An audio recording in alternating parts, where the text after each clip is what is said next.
Hello, all you soap fans. My name is Casey Hutchison, and today is a very special day for the Daytime Indulgence website. Today is the first episode of the Daytime Indulgence podcast. On this podcast, we will be talking everything soap opera, from the 4 shows left on the airs, to exclusives, to backstage news, and we may have a special guest once in a while. I would like to go ahead and introduce my very fabulous and beautiful co-host, Diane Lewis-Charles. Diane, hello. Hello, how are you today, Casey? I am wonderful. How are you? I'm great. I'm excited about this new show. Wonderful. Well, let's just jump right in. So the first soap opera we will be discussing is Days of Our Lives from NBC.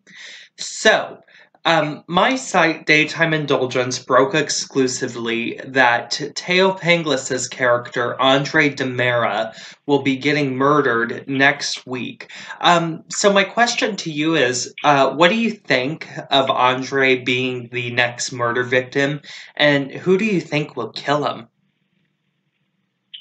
Okay, well, Andre, it does seem that he's likely to be the one who gets murdered. I mean, he definitely has a huge list of enemies that would really enjoy taking him out. But I really don't know. With all the would-be suspects, it's kind of hard to tell who would do it. But for me, I would like to have the dark side of Stefan explored, and possibly he put the plot in action to eliminate Andre. So, to me, it was actually kind of shocking, even though Andre has died 4 times before. God, this show.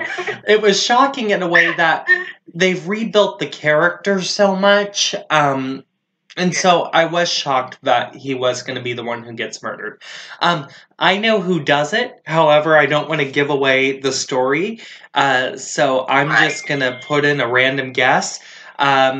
And we'll say it's Vivian. You know, maybe Vivian betrays Andre. Yeah. So, yeah, I mean, Vivian is quite the wild card. We know that. Hello, she buried Carly alive. I mean, it doesn't get more wild card than that. So my offbeat guess is Vivian Alamain. Okay.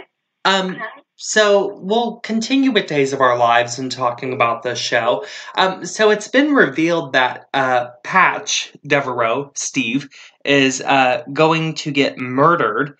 I mean, not murdered. Oops, sorry. Poisoned. I was thinking about the other story. Who do you think is poisoning Steve? No, see, that's what I don't know. I've heard that there were going to be other people poisoning, also. So I'm a little confused on that one. I think this is like a good mystery. What do you think? I'm with you on this. Throughout the week, we saw the blurred vision, and we saw that he couldn't read Roman's new menu at the Brady pub. I mean, damn it, Roman, did you really have to take French dip off the menu? But, I am really puzzled by this. And, I say he gets poisoned because that's what's been going around the Twitterverse and the Facebookverse. That's what we've heard. Right. But I can't think of anybody who would be poisoning him unless they reveal, Stefano hired some henchmen and there we go. But otherwise, I don't, unless, and here's a thought I had, what if Stefan is doing it? I mean, Stefan is crazy about learning his father's history and his ties to Salem. So maybe Stefan is like, well, my father hated Steve, so what if I continue his legacy that way? Right. That's very possible. So yeah, but at the moment, I'm kind of puzzled.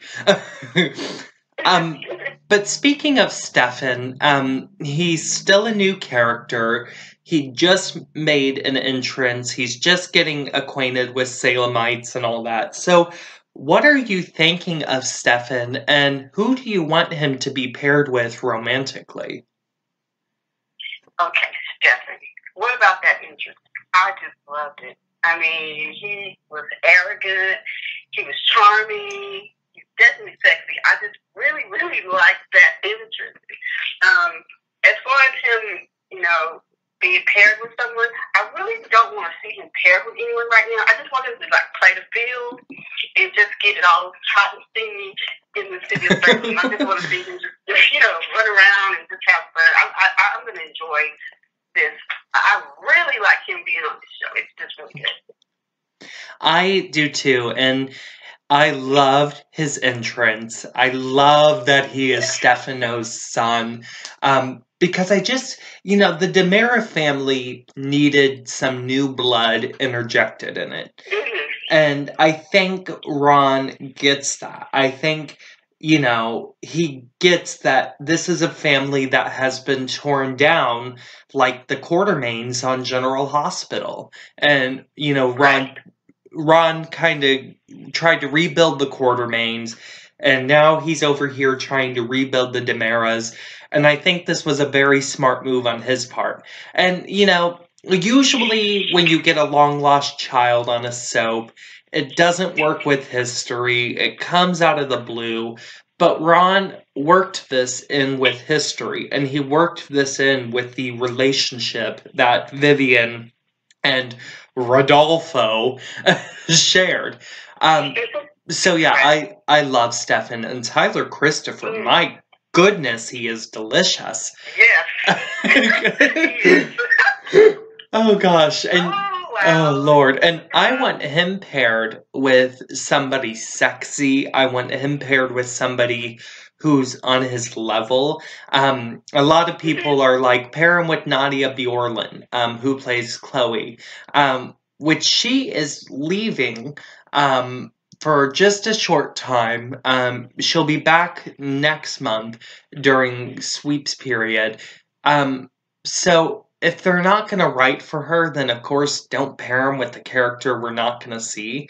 So my second option, I would say Gabby. I mean, I think, they hate each other right now because Gabby doesn't know a lot about him. But you can play on that. That's how some of the best couples get started. They hate each other and then they fall in love and have great hate sex. Right. Just passionate, and I know Tyler Christopher can deliver a good love scene. Yes. But what did you think about Abigail? Did you see that look? Oh, God. The money I would pay to be Abigail Devereaux. She has seen every damn penis in the DiMera family. Except Andre's. But, oh, God, that would be a story. But, I loved that. I think it was so funny how Stefan was like, well, this is how we do things in Europe. I loved it. And then I loved him catching her in the towel. I thought that was so funny too. Right. That's going to be interesting. It is, and I wonder if something's going to go too far. Like, I wonder if they're going to share a kiss. And because I can see it. I think they are. Yeah, I mean, I can definitely see it. Abigail is getting the hots for him a little bit. Yes, she is. It's no doubt. She is definitely turned on by him. I mean, you can see it. So, wow. But who wouldn't? I mean, my Lord, look at the man. That's true. That's very true. So speaking of relationships, Will, we're back in the Sonny, Paul, Will love triangle again. Who do you want to end up with who? Okay, I'm just going to stay with Will and Sonny for first love in the history sake. I'm just going to stay in that area because of the history. Mm-hmm. How about you? That's who I'm going to go with. And, honestly, I get why they're playing the triangle. I get it. But we all know the end game is Sonny and Will. I mean, right. Come on. But, let's just say for old time's sake, if they end up together, what would you want to happen with Paul? Would you want a new love interest for him? Would you want the triangle to continue, or would you just want him to leave? I think that triangle should continue for a little bit and then have a new love interest, come into his life. But the triangle makes it interesting. So, I think it would be good.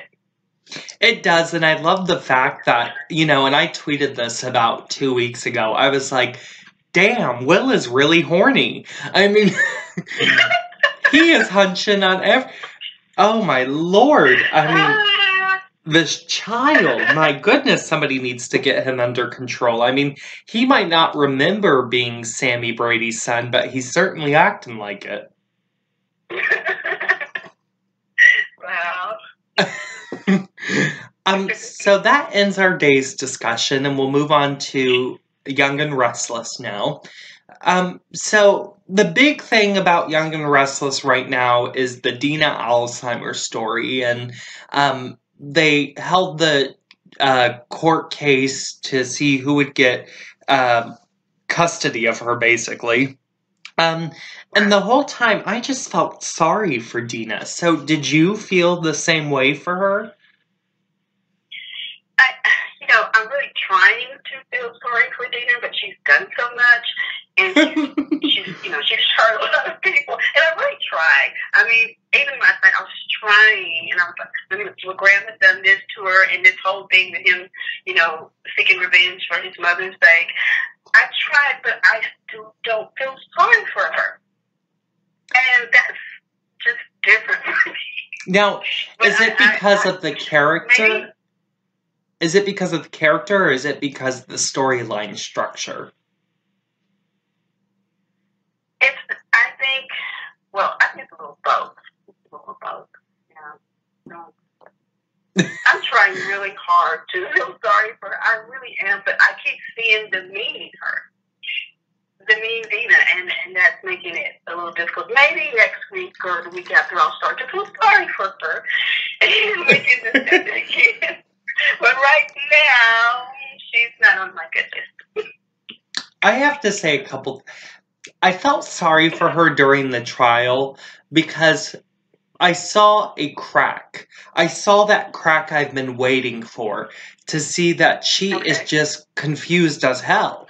And that was kind of the shining light for me in this Alzheimer's story, because I've kind of been back and forth about it. Like, one moment I really liked this story, the other moment I don't. I liked the scene with her and Tracy at the table, and her not remembering who Tracy was or who Colleen was. And the next moment, what I didn't like is her grabbing that butter knife, and slashing Nikki. I mean, I gotta speak out to that. People have got to stop acting like she is the new Genoa City serial killer and she drove a knife right through Nikki's chest. They're acting like she cut out Nikki's heart. All she did was just slice her a little bit. I think, Nikki had the smallest bandage I've ever seen. But, I like the story when they play those real moments. I don't like them when they go over the deep end with it. And yes, you need to soap it up. I get it. But there's a lot of emotion and a lot of soap to play out of just a genuine Alzheimer's story. That's very true. Very true. So let's talk about Dina's current caregiver, Graham. It has been rumored a lot that in February, Graham will get murdered. So if he does, who do you think will off him? I just want to throw a wild card out there, and I'm going to say Ashley. I want to see, because I'm thinking will she get just fed up and plot to murder Graham because of what he's doing to him, and because of the revenge tactic that he's taking, and Ashley and Graham don't really get along. So I'm thinking that maybe she'll just, but you know what, I'm going to take him out. I don't know. It would be something different. Well, I always get caught between two people, and I'll go with Ashley first because you mentioned her. So, since it came out to the public that she was not John Abbott's child, everybody's kept saying to her, Ashley, I want to watch after you. And Ashley's like, well, is that because last time this happened, I had a mental breakdown? Like everybody, and it was even mentioned earlier this week. Everybody keeps mentioning Ashley's past with mental breakdown, and Ashley, mentioned Fairview and all that stuff. So Ashley is a definite suspect, I think, if this happens, and I wouldn't be shocked if she did it. And my second guess is Dina. Maybe Dina will do it in an Alzheimer's haze. Since she's slashing people and stealing babies. I think Sharon might have given her some notes on how to steal Christian. So, I kind of hope it happens because I've missed murder mysteries. I really have. And I've missed edge of your seat stuff. But if it happens, I want a good murder mystery. I don't want what happened back in 2015 where Detective Harding was offing those teenagers for God knows what. I still don't know why he killed Austin. I still don't know why he killed Courtney. So yeah, if it happens, I want a good murder mystery. So we'll switch gears on the Young and Restless front, and we'll talk about one of the show's biggest couples, Kane and Lily. And what we've seen is the whole, maybe they'll get back together, maybe they won't. I know coming up this week will probably be our answer. But my question to you is do you want Kane and Lily back together? Personally, I do. I would love to see them back together. I mean, Lily, she really loved Kane, and I just would like to see them back together. I mean, that would make me happy. My thing is, and I'm gonna be real here. I'm gonna be very real here. I have not cared for the couple until now, and they've been together like 10 years. Right. And I haven't cared for them till now. I think they were absolutely a bore. Every time I saw them cry about that they couldn't go to Paris because they're on a fixed income, even though back then Kane was an executive. And we know for sure Neil had money because he worked his way up the corporate ladder. Right. So, yeah, they've just always been boring to me, and they've really... Every time I saw them, I wanted to stab my eyes out. But now I think they're a very substantial couple. And I'm seeing a foundation being built that I think should have been built 5 years ago. So yeah, I want them back together. But here's the thing. If they get back together, I don't want them to go back to the same boring people they've always been. Keep the couple alive. Give them a hot sex scene once in a while. Show us having to deal with the ups and downs of parenting teenagers. I mean, just show us a little oomph to the couple. Right.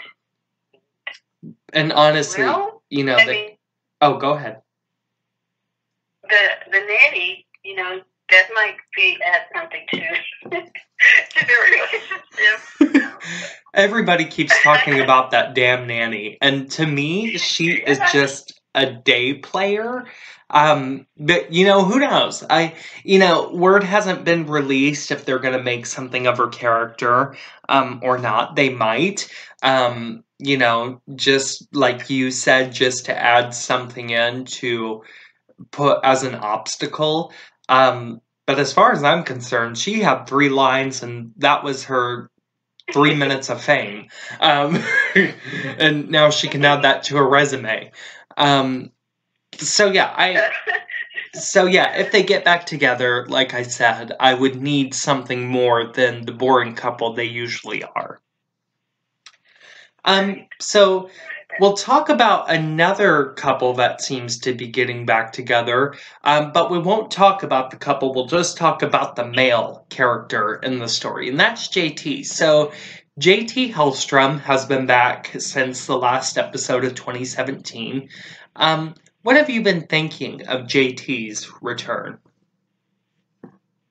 I mean, I'm still watching, and I really do think his return, I think it's great for the show because the JT character is a fan favorite, and I just think it's a good move. Me personally, that's my personal opinion. And that's kind of me too. Ever since JT left, some odd years ago, I believe it's been 5 years, but ever since he left, I was really upset that he left. I love Thad, Luck, and Bill. JT and Victoria are one of the couples that kept me watching all these years. But my thing is I feel like the writers don't yet get the character. Thank God Sarah Babel is there because Sarah was kind of there the year they created JT all the way to his exit.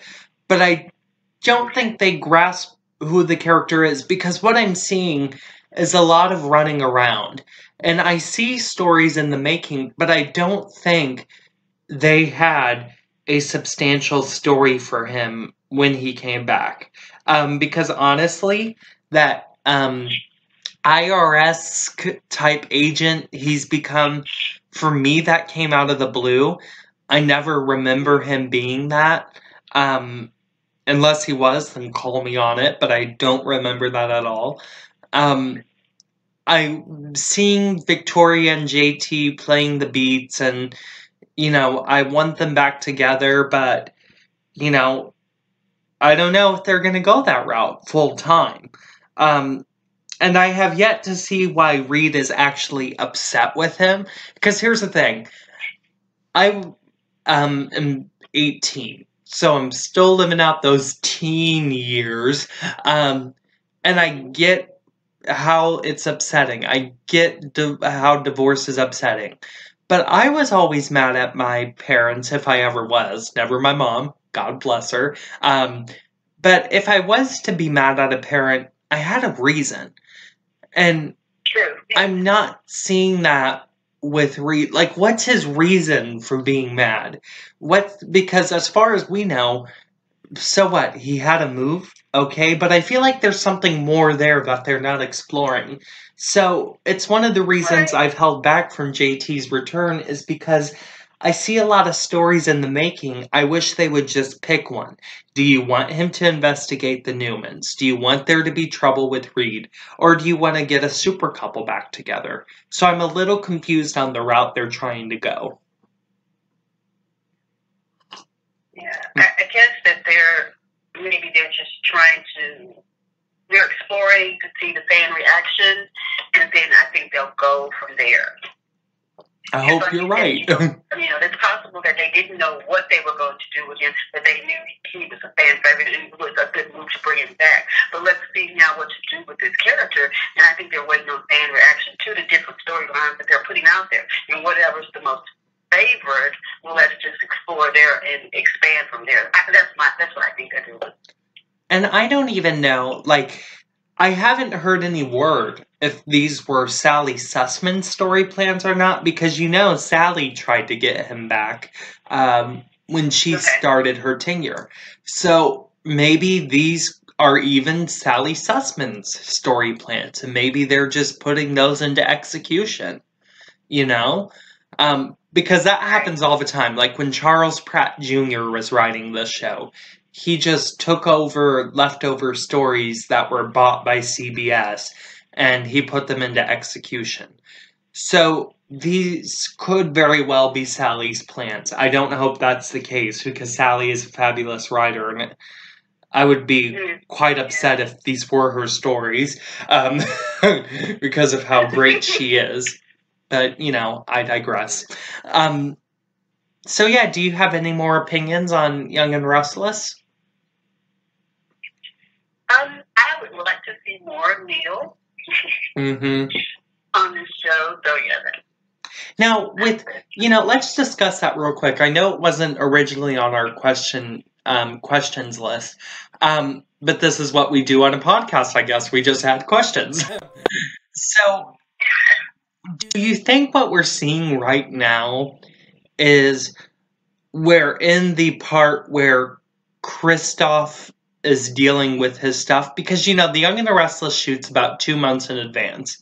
So, I'm just trying to think here. The reason we're not seeing Neil is because 2 months ago, Kristoff was still dealing with his alleged attempted suicide. I think that could very well be possible, but Kristoff is he's a great asset to the Young and the Restless. Oh, definitely. He's definitely one of my favorites. Me too. And I think what you said could be very well true. But I'm hoping that now he's going to come back. I know that he's doing very well. Mm-hmm. So I just would like to see more of him on the show.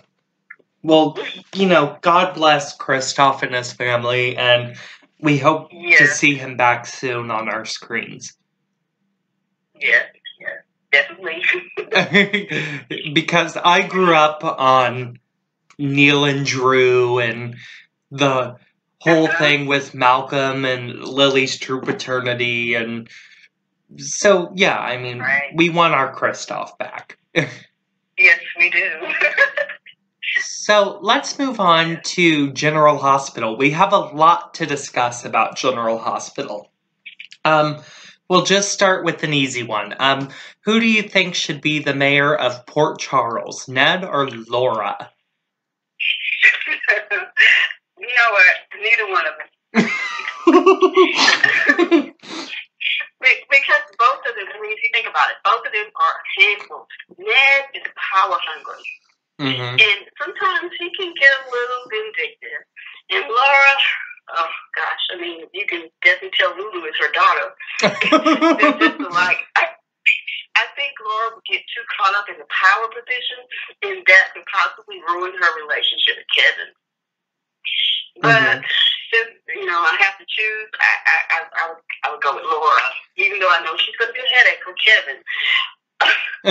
But I'm not going to choose Ned because at times it seems like Ned has no compassion and he's only concerned with money and power. And I think those traits would make him get involved with dirty deeds.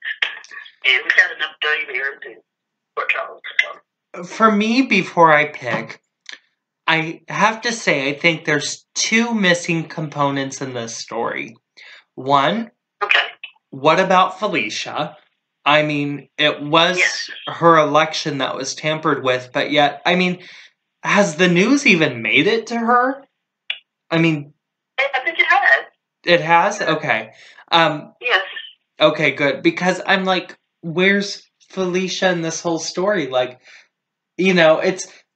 And I know that Christina Wagner is on recurring, but so is Monica. And 2 weeks ago, Monica was shown in 5 episodes. Just saying. But so, I think there needs to be more of the Felicia angle in this story. And honestly, my vote would go to Felicia, but since it's between Ned and Laura, I'm gonna go with Laura. And my second missing component here is and I'm going to take it back a little bit. I wish Ned and Lois were still together when it comes to this storyline. Because I think Lois would have called Ned on his crap. And I think Lois would have been like, are you sure this is a good idea? Are you sure you want to go this route against Laura? Because I feel like Olivia doesn't have the pull that Lois did with Ned. Yes, Ned and Olivia love each other from here to Mars, but I don't think Olivia has that pull to call Ned on his crap. And they're trying to make her that way, but that's just not the Olivia character. That's true. And so I wish Ned and Lois were still in their heyday of marriage, because Lois would have called him on his junk. But yeah, my vote goes to Laura. I think Laura would be a great choice.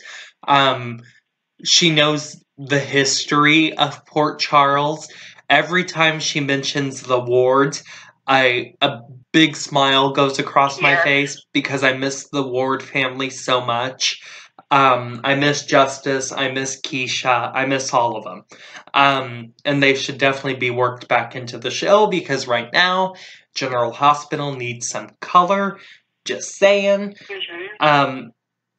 So yeah, because Laura knows so much of the history, and I'm a little scared of what Ned would do to the history of Port Charles, my vote goes to Laura. I do like the fact that they are bringing up the history of the show's characters. They're working in the right. I think that's wonderful, especially for new people, new fans. They're getting more, getting more idea of what's going on, with the show. So I really do love that fact that they're bringing up the wards and because letting the viewers get a little bit more insight on General Hospital and what's going on in Port Charles. Yeah, because, there was an era where that history was not mentioned. And, Ron tried to work it back in, but there was about a good 3 years where General Hospital acted like it was a brand new show on the air. And whoever was writing it, was writing the first season. And so I like the history mentions, and I think this is a good story to get some history thrown in there. And who knows, maybe General Hospital will wise up a little bit and say, another way to get our ratings up is rebuild the Quartermains, and, the way you do that is you bring in the wards, because the wards are tied heavily to the Quartermains. And I think it'd be just a fabulous thing to see those old characters that we've missed come back into the fold. True. Very true. So let's talk about some couplings on General Hospital. The big triangle of this year is, of course, going to be Jason, Drew, and Sam. So who do you want Sam to be with? Oh, Lord, Sam. I want Sam to be with Sam. Sam is too confused right now, and she just needs to back away from both Drew and Jason, and just take some time to think about everything that's happened so far. I mean, she continuously tries to convince herself that she is so in love with Drew, but she doesn't even know who Drew is. So that right there, and then she has these mixed emotions about Jason, but I get that because Jason comes in with the leather jacket and those blue eyes, and she's just like, oh wow.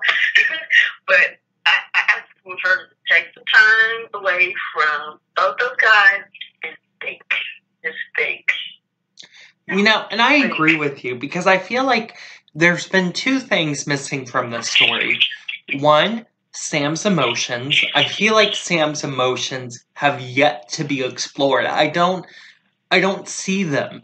Why is she not upset about this? Her whole life she's known since 2014 no longer exist. That wasn't her real life. And so I'm not seeing the emotions being played. I want those beats played a little bit more. Because here's the thing. You have 36 minutes an episode, 5 days a week, 260 episodes a year. You have time to play Sam's emotions. Take a Wednesday. Wednesday is always that filler day. So take a Wednesday and give Kelly Monaco about 15 minutes of that episode, and let's explore Sam's emotions in this. Yeah. And let's see where she wants to go. And then the second thing I think that's missing is Sam's sexiness. It's kind of worn away through the years. She doesn't realize that she's this sexy, fiery woman who can still go out and turn heads. So I agree with you. I think she needs to be single. I think she needs to be single and ready to mingle. And there's a lot of hot men in Port Charles that are not coupled up. And so throw her in with somebody, get her back to the Sam we all know and love instead of this whiny heroine. Oh, yes. And I really do want Sam to come back. I mean, I hear everybody saying, well, Sam, she's grown up now, and she's a mother, and she doesn't have time to, she doesn't want to do that anymore. She's evolved. But Sam hasn't evolved. Sam is confused right now. That's not evolving. That's confusion. And because she is really, truly denying herself. She's so locked up right now. Like you said, she's not showing emotion. She's just, it's almost like she's brainwashed. I love Drew. Do you really? Yeah. You thought he was Jason. So, I mean, I agree. Totally taking time on a Wednesday or whatever and just letting Sam explore, go through these emotions and let her, the feelings come through. Let's see what's going on with you. And I also, and this might be stretching it a little, but I also want them to play the emotions of her love for Emily Scout. I want them to, does she feel as much love for this child as she does with Danny? I mean, because, this is a child she had with a man she barely knows. And very true. I think those emotions are missing. She should say to Alexis, oh, I'm sorry I've been having you babysit Scout. And Alexis can be like, that's okay, don't worry about it. And Sam can be like, no, I think we need to worry about it and why I've been having you babysit her so much. I think more of the emotions need to be played. Because how would you feel if you found out the man you loved isn't really that man because the man that is actually that man was dead and showed up alive in a Russian clinic? How would you feel? Yeah. I mean, that's just it. That's why I think she just needs to step away. She has a child by a stranger. Yeah. Drew is a stranger. And a lot of people say that, no, he's not. But you have to remember that his whole memory, what he thinks, not even him. Mm-hmm. And until he can get his memory back and his personality, which we do see a little bit of his personality because he does have a temper. But, I mean, then she's going to know who she's with and decide then, okay, wait a minute. Decide, that's why she's a step away, so she can decide, does she really love Drew? Mm-hmm. I mean, when she finds out who he really is. I want to know who Drew is. Because she doesn't even know what Drew's favorite color is. I mean, he could say blue, but that's not his favorite color. That's Jason's. Drew doesn't know his favorite color. And so, I mean, what Sam is loving the Jason part of him that he has become. She's not loving the Drew part because she doesn't know anything about him. Nobody does. He doesn't even know anything about him. So, yes. Right. Sam just needs to let God handle the situation. Sam needs to let go, let God. WWJD, what would Jesus do? So we'll move on to the next part of our GH discussion. What do you think of César Faison being worked back into the plot lines, and who do you think is the other long-lost son? Well, I do like them bringing Faison back. I think it's a brilliant idea because it brings more mystery to the show, to plot, and more intrigue. And then we get to see a little bit more of with Dr. O. So yeah, I do like him being there. Well, they bring him back. I don't know. Well, what it's going to do with, like you mentioned earlier, his son. I don't know where that's going to go. As far as Nathan. So I have to speak out on this story. I really do. Yeah. So I'm gonna have to call GH on some BS. And Okay. so Days of Our Lives has the story of their biggest male villain having a long-lost son. And that started about a month before this General Hospital story did. So, did General Hospital really create the story of one of their biggest male villains having a long-lost son? Or did they take it from Days? Because Ron writes Days. I'm just saying, GH, don't come after me, but I have to ask. Did they come up with this story on their own? It has to be mentioned just because of the history GH shares with Ron and the fact that these stories seem very similar. That's all I'm going to say on that. That's a thought. That's a thought. But it's possible for two shows to have the same. I know it is, same plot. I mean, it happens sometimes. You can write something and somebody might write something exactly like that. But I think with bringing things on back, it's gonna clear up some things. We have to tie the ends on a lot of the stories that have been tied up. So I think it's a good idea. No. Anyway, work. Yeah. But speaking on the storyline, if we forget the Days thing, so I like Faison being worked back in, just like you. I think it adds good mystery. And I'm liking that there's some jeopardy.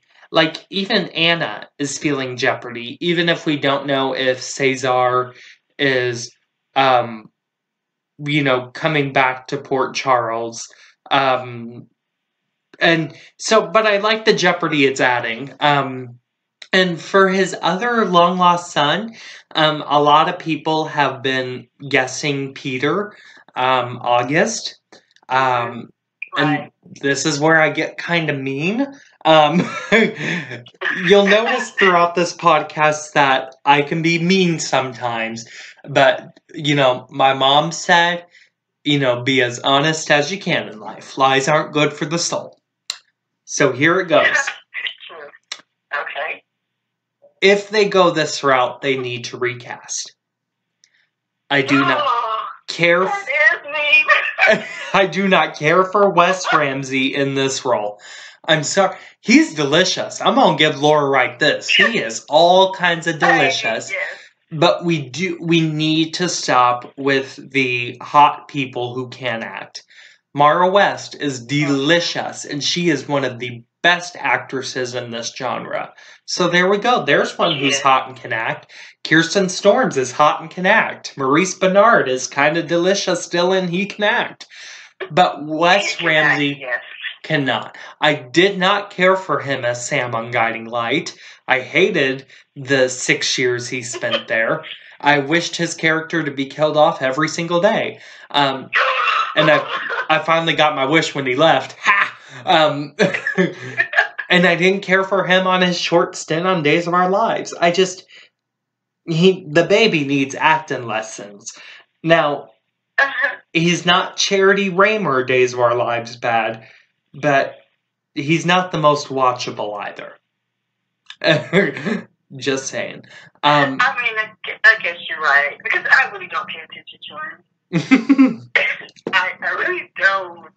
I honestly don't. I don't really pay attention to what he's saying.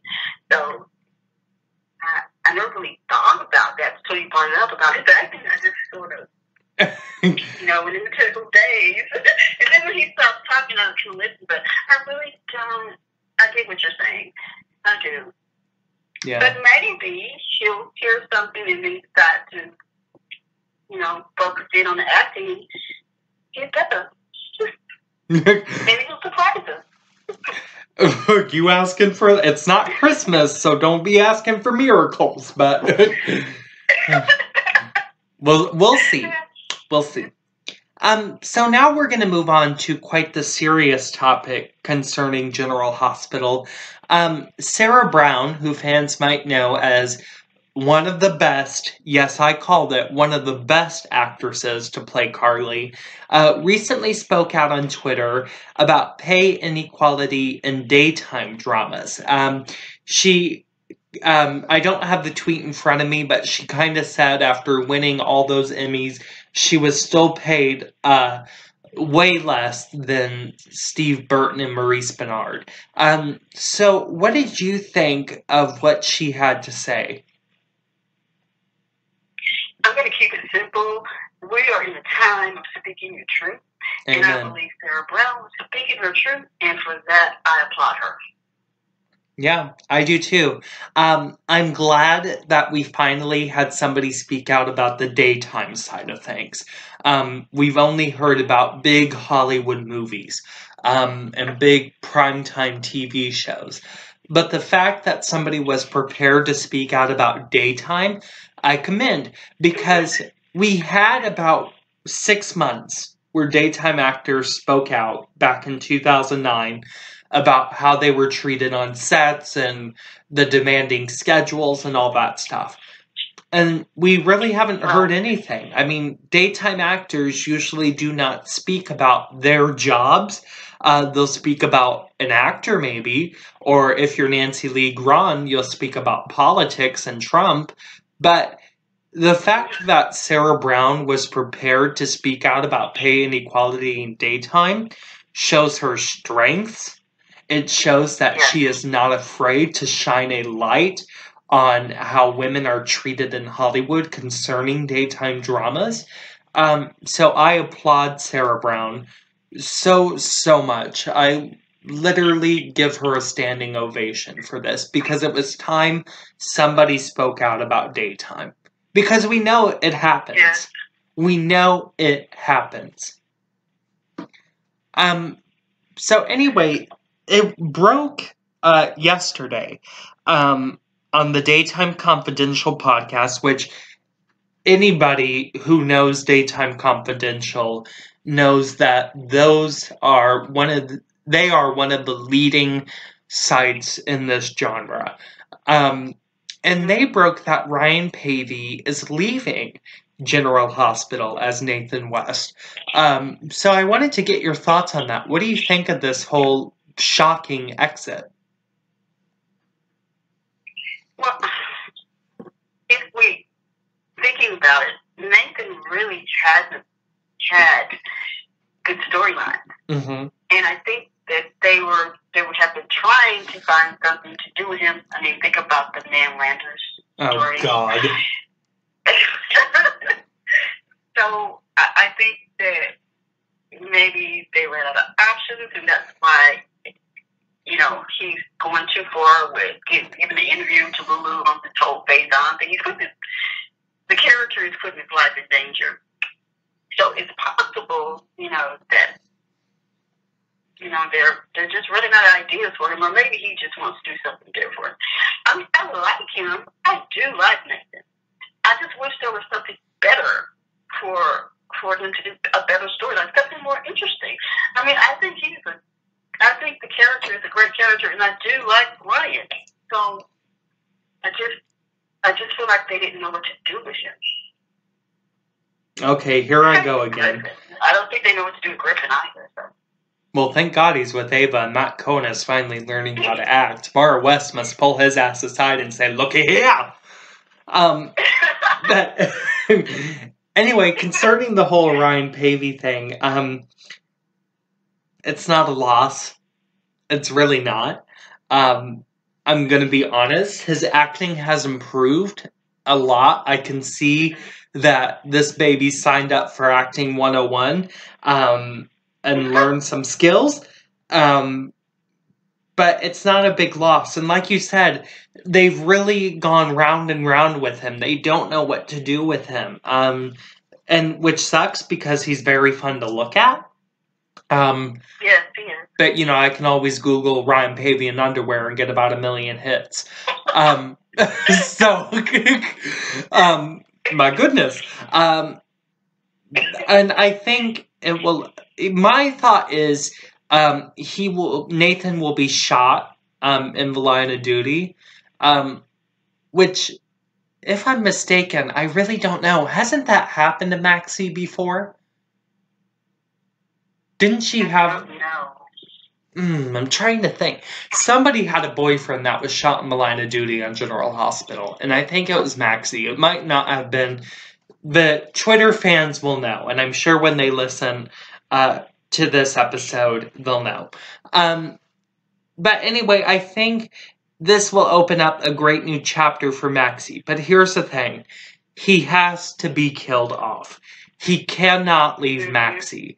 Because if he does leave Maxie, then it will not have been the love story that they have made it out to be for all these years.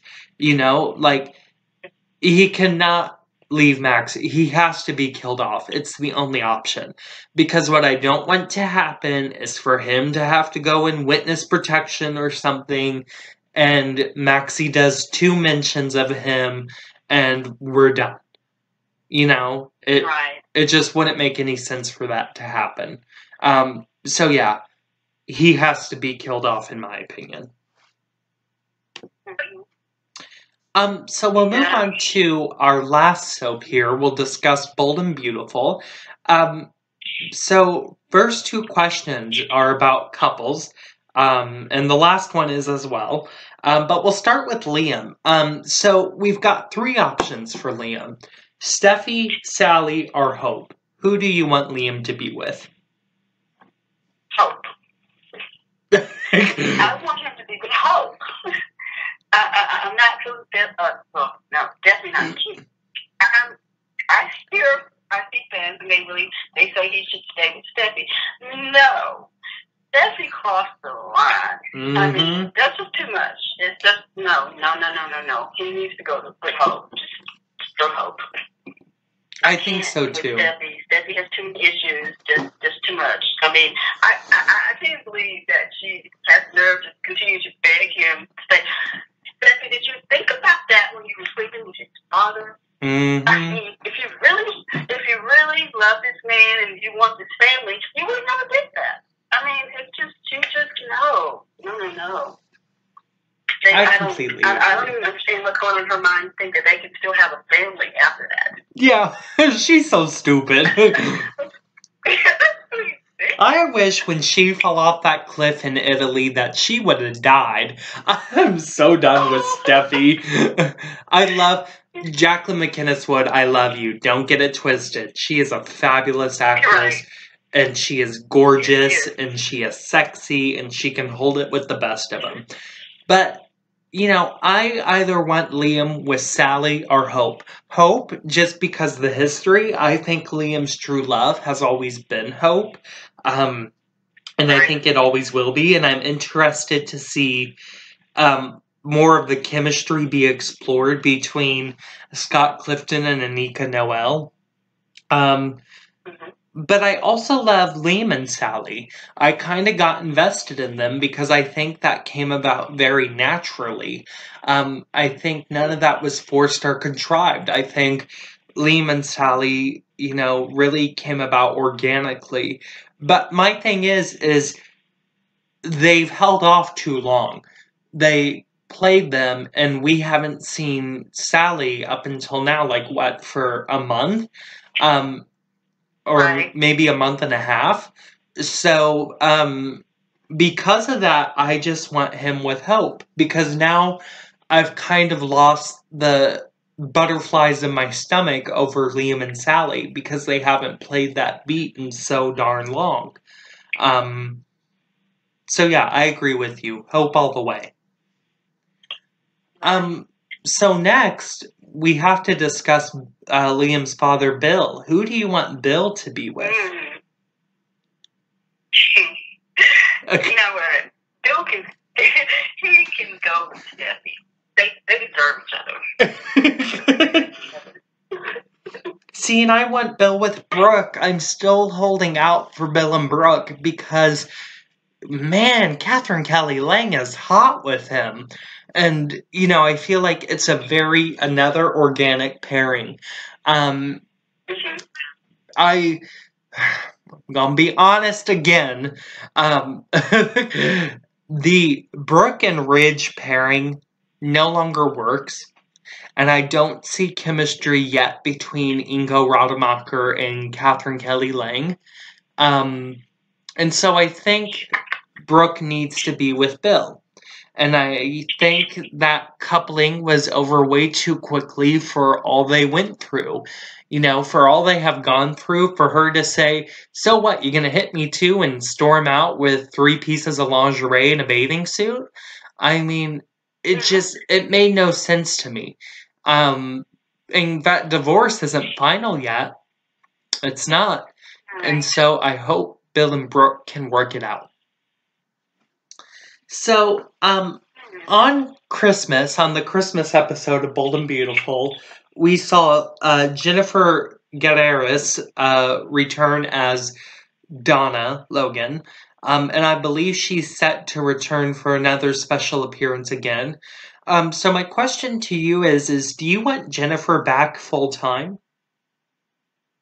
I mean, I would like to see her back full time. I would. I think she would be an asset. I mean, there's some things that she could, like maybe revisit some of her past romance. There's something new. I would really like to see her back full time. How about you? I would too. And, now that Aaron D. Spears is on contract as Justin Barber, I would like them to re-explore that relationship. And, they have a son together who is never mentioned anymore. But still, they do. And I would like to see Justin and Donna rekindle things. However, if Jennifer does not return full-time in the future, then I want her back on Young and Restless as Grace Turner. Okay. But yeah, right now I would love Donna back. I think, you've got Brooke on the show, you've got Katie on the show. We need a Donna. So yeah, fingers crossed they get her back full time, but if they don't, I want her back at Young and Restless. Because I don't think Jennifer should be out of the daytime world. She's a great actress. She's another very sexy woman. So yeah, I want her somewhere. So the final question of the podcast, and of Bold and Beautiful, is who do you want Brooke Logan with? Okay, I said Ridge, but and that's because she's been in love with him for years, so I don't know. Well, the Ridge I want her with is Ron Moss. I don't know who this Torsten K. Ridge is. Look, anybody who knows me knows I love Torsten. But I don't love him in the role of Ridge. I loved him in the role of Zack Slater. I loved him in the role of Patrick Thornhart. Hell, I even loved him on Port Charles as Ian. But I don't... I can't stomach this pairing anymore. Because it's not Ridge and Brooke that I grew up with. And like I said, I don't see any chemistry between her and Ingo. And like I also said, I feel like she needs to be with Bill. Just for the sake of a power couple. Because Brooke, Catherine Kelly Lang as Brooke Logan is the Bold and the Beautiful. She is. Without her, there is no show. Just like without Ellen Pompeo, there is no Grey's Anatomy. And then, you've got this man who can still flaunt it. Don Diamont is still sexy as hell. And I think, he respected Brooke for who she was. And I think up until last year, Brooke respected Bill for who he was. I think they see each other for who they both are. And that's why I want them together. So do you have any more thoughts on the 4 shows? Well, no, not really. But what I am going to say, as we're getting to a close on the show, we're going to pray for Sam that she gets it together. And definitely kudos to Sarah Brown for speaking out. And we're watching you, Stefan. want you to bring it. And definitely looking for more Neil on Y&R. I couldn't have said it better myself. I kind of feel the same way you do. I mean, I'm interested to see where they take the Stefan character. Windar, I want my Neil back. Oh, I want him back so bad.